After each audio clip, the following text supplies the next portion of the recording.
no, actually, it's a trendy color. That's going to play a big role in deciding. We're going to get Susan to get pink nails next time she comes out. We're going to work on it. We're going to work on it. I'll think about it. We'll think about it. Well, we don't have to give any thought to this proposition. You know what you're talking about, and we thank you for making time you're for us welcome. today. Thank you, ma'am. Okay, Michelle Obama is headed back to what she calls a really nice prison. In describing the White House, she's sorry she said that to Cokie Roberts, but she's coming back. The president's coming back. How does his agenda stand? How do the efforts of Republicans to bushwhack him? How are those going? We'll talk about that with our panel when we come back, so stick around.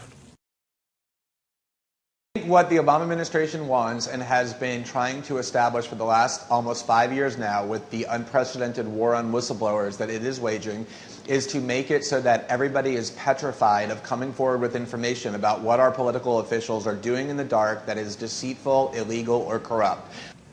And here is a sentence I did not think that I would be saying very often in my life, but Glenn Greenwald of The Guardian on Fox and Friends this morning talking about President Obama and Vladimir Putin and Edward Snowden and leaks and stuff like that. So, and this is power play, we should state for the record. So what about that? How's it going? Not great, but does it matter? People who know. Doug Thornell knows, because he is a former spokesman for the DCCC, and he is now a Democratic strategist consultant kind of person at SKD Knickerbocker. Got it. Zoom. There you go. Felt good. Got it that time. And welcome, Internet, for the very first time. Hadley Heath. She is a senior policy analyst at the Independent Women's Forum. That makes you a woman of the right. You are a conservative woman, yes? That's right. Yes. Independently conservative. I like to say free markets. Free market, Yeah. Free people. Loved you in The Sun Also Rises. Let's see how you do in this segment. So, question. Doug, the president basically is riding out this whole leak thing, and there's I call it the Maria Shriver moment, where the Europeans are like, I am shocked to find out that we've been eavesdropping on each other complicitly for all of this time, and I can't believe it. Only when the housekeeper shows up with the Terminator's son do you then have to take a public, oh my gosh, I'm so outraged over this, right? Right. Well, I mean, look, I think, he spilled secrets that compromised our national security, potentially compromise the security of our men and women in the military, and I think he needs to be sent back to the United States. Well, and so does the former. We'll stipulate broad agreement. My point is the European leaders are in a bit of a squeeze with the president because for domestic consumption in Europe they have to act. Right. It's not like they aren't spying on us. Right. And we help them. Right. And I think that what you're actually seeing, though, some of these countries, I mean, Putin has been, kind of wishy-washy on this. You saw the same thing in Ecuador. I mean, if you're one of these countries, why would you want Edward Snowden in your country? Someone who has admitted that he has spied on the United States. You just can't trust it. Definitely, Putin is definitely not going to give him a job. And Ecuador basically said that. The president of Ecuador said, well, this guy has some baggage too. He spied on the United States for a while. The president of Ecuador also said, in parentheses, was the United States just squeezed my coconuts, and now I know that if I let this guy in, a trade deal that I need with the United States and everything else is nixed. Vladimir Putin did an interesting. It was the ultimate backhanded compliment to President Obama yesterday when he said, I want him to stay. He'd be allowed to stay, this guy here in Russia, if only he would stop leaking and hurting our partner, Obama, making it sound like that Obama was like joining the club of repressive autocrats, right? That's interesting. I like your Maria Shriver analogy, and I think it is a calculation that all of these leaders of foreign states have to make. When Snowden shows up at the door, it's like, oh, what do we do with this guy? And a lot of it will probably have to do about, it'll have to deal with how did they feel about the United States. Not just how do they feel about whistleblowers, but how do their voters feel about the United States? But you brought up a good point, Chris. I mean, a lot of these folks have. So far, my points have been called interesting and good. I like this. Yeah. No, I mean, I think that when these countries are making this decision whether to grant Mr. Snowden asylum, that's going to come. There's a lot of other things that they need to focus. They need to determine whether that's worth it based on trade deals. a lot of foreign money that the United States invests in these, and I'm not sure if it's really worth it. Especially, he wasn't blowing the whistle on the fact that tobacco causes cancer, or what I believe are true whistleblowers about saving people's lives. This is stuff that if you listen to the administration, the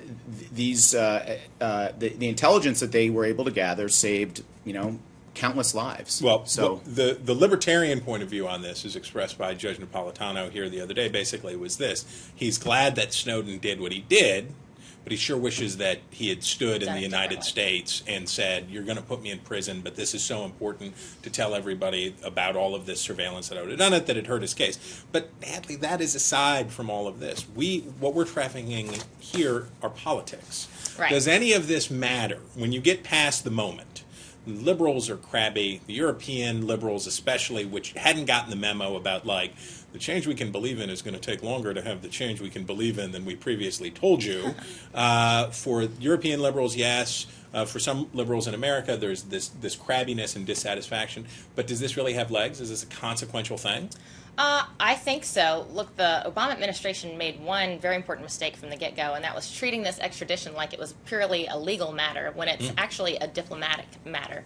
And now we're seeing the consequences of that. No, but I mean, for his base at home, does this last? Is this a lingering? Is there a stink on the administration?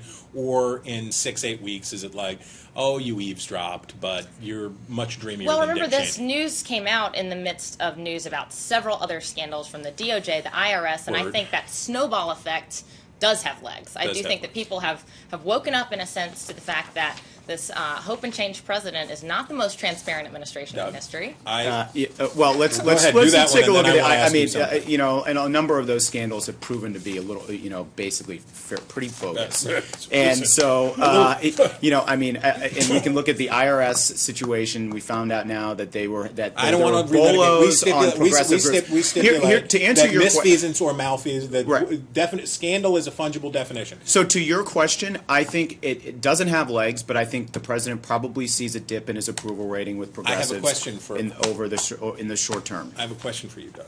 Yeah. Did you know that I wrote a column today? I did. I read it. Woo! I get a little. It was tough on the president. It was tough because Very it's tough tough. out there. It's tough out there, and if you follow me at C. Stirewalt on Twitter, you would have it already. Obama backers mount glum case for low expectations. Sad trombone. But in there, I point out that Pew did an interesting study. I want to get both of your reaction on this. Pew did an interesting study in which they did a word cloud for President George W. Bush at this point in his second term and for Barack Obama at this point. And basically, what are the words? They asked about 770 Americans chosen at random. Pew they have a fairly tough screen. They said, what are the words that you associate? Now, both presidents could be happy, and they were hanging out this week in Africa. Both presidents could be happy. Number one attributes that came out of the word cloud were positive. In Bush's case, it was honest. In 2005, in Obama's case, it's good or good man. And that's at like 32 or 35 people out of the 750. But in Obama's case and Bush's case, the second place for both of them, and a numerical tie, was incompetent. Was incompetent. Here's the question. Do it in 8 seconds. No, I'm kidding. The question is the presidency just too big? Is every president in the second term are the problems? Is the Leviathan so big? Is the world so complicated? Are our enemies so deadly? All of that stuff that every president in the first year of his second term is going to be deemed incompetent by a substantial chunk. Is it over? Hadley. In 8 seconds, yes, the presidency is too big. You can have 11. Right, yes, the presidency is too big. The executive branch of government's too big. The powers that the executive branch has to regulate, even I would say to the level of legislating, those kinds of powers belong in Congress. We can hold our congressmen more accountable than we can hold our president. So yes, it's time to scale back the presidential powers. So it's an impossible job for anyone to survive into a second term. And unless be a thought president, competent. unless a president went into it as a limited government conservative who said, Get off my back. Yeah, I'm doing the best I can. Well, If who you don't- said if you- these aren't my powers? If the blueberry cobbler's too hot, wait till after you George finish Bush everything else. exercised some very powerful executive authority. I said limited So, but government. here's the question. Let me restate it. We've now seen this 2 times in a row, which is a president gets over the transom, skates into a second term with a narrow kind of win, a coalition kind of win, get out the base, my base beats your base, in a re-election, you don't. In neither case did they much expand their horizons for re-election. You get over the hump into a second term, you get to the other side, and nobody's happy. It happened to George W. Bush. It looks like it's happening to Barack Obama. Well, as far as the Pew poll, it's actually not that surprising to me, because we're in such a partisan environment. You're obviously the second term, the second word most people are going to probably associate is going to be negative, because that's going to be coming from all the opponents. So it's not that surprising to me. I think that, look, the president has, I think if we can get something done on immigration, and we have the fiscal issue staring at us in September, if something can be worked out there, those are significant accomplishments on top of the other accomplishments he has. Right. And so but it's always going to be like that. It's always going to be like that. Like Obamacare. No. All right, wait. Now, Hadley. Now, isn't it pretty to think so? But Chris, I think it's always. We can't do it all now, but what we can do is thank you. We can thank you for being here. You were excellent. You were smart. You brought fair-minded perspicacity to our midst, as you always do.